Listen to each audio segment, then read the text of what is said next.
going to be together and have a fabulous baking day. So in this email, I'm just going to talk a little bit about pulling your starter out of the fridge and the link for the live. So in this email body, you will have a link for the live and possibly a password to put in.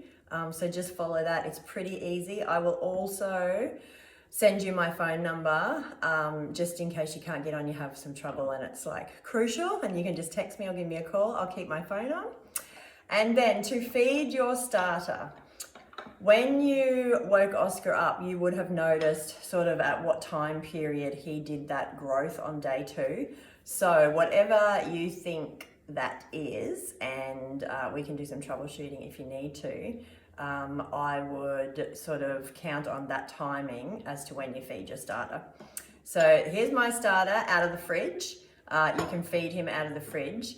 So when you're feeding your starter, it sits on the bench, and when you're not using it, it goes in the fridge to go to sleep. And when you pull him out, he wakes up. Ta-da!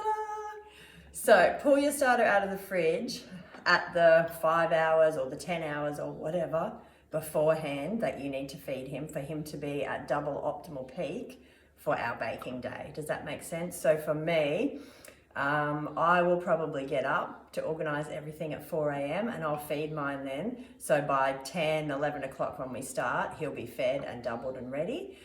If it was winter time, I know that I could probably go to bed at 9 and wake up at 4 or 5, and he would have had that growth because it's a little bit cooler.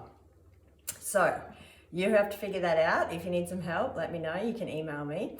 Otherwise, just run through my prior email on how to get your kitchen ready for the day, and we will see you guys very soon. Bye.